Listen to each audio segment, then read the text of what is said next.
azkenen lankide baten lan istripu larri bat eduki dugu. Eta hori salatzea gatoz, indarreko langileak. Istripu larri hau jotzen daulako azkeneko puntu potolo bezala eta ez onargarri bezala. Eta langileari lehenengo elkartasuna adierazi nahi diegu, gaurko egun honetan. Eta gero enpresari ahalik eta bizkorren neurrik har ditzala. Neurri prebentibok eskatzen ditugu.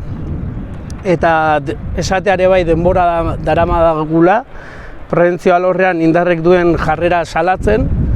Eta gaur berriz, hau pasata gero, berriz berdina eskatzea, ez?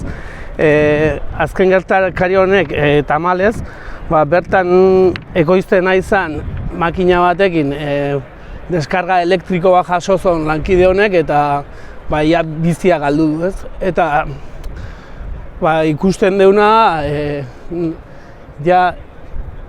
pauso bat gehiago eman behar balin baditugu holako ekintzak egin behar ditugula, porque mahai baten aurren baiezko esanakin ez dugu balio. Itxurakeriakin esaten duguna, azken aldin enpresan hitzetan beti dau prebentzioa. Prebentzioa lehen etxi, prebentzioa lehenengo, baina ikusten duguna hori hitzetatik ekintzetara pasagarra daukela eta itxurakeria uzteko.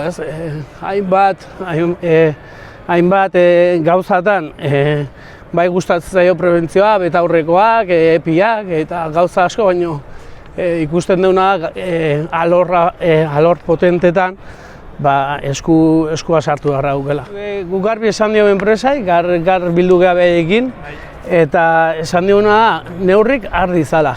Eta neurrik behar ditugu epe motzean, ez digu balio baietz esatea eta denbora luze baten neurri prebentio horiek ez hartzea. Orduan, neurri konkretuk eskatzen nahi geha eta denbora motzean. Bestela, tamalez egongo geha istripu larriekin, o istripu ez hain larriekin, baina prebentzio faltakin. Hitz honekin etorri die, gero ikusiko duzekin zaiten duten. Azkenen hemen pasatzen den garrantzitsuna da, produkzioa talka asko egiten duela segurtasunakin. Eta orduan, bi gauzak oantxe bertan komunen jartzea enpresari oso zaila egiten zaio. Uzitik atera da, eskuak oso larri dauzke, 3. graduko erreketa dauzke, eta zen nahi sartu sakonki esan diten hortan, baino ardura handikin etorkizunean bai mugimendu aldetik eta eskua bera zakigu nola geldituko zaion. Orduan bi esku dauzke larri eta hor larritasun hortan. Lankideak erabat suntsituta gelditzen dira eta kostaitea lanitea, behare lanitea kostaitea, baina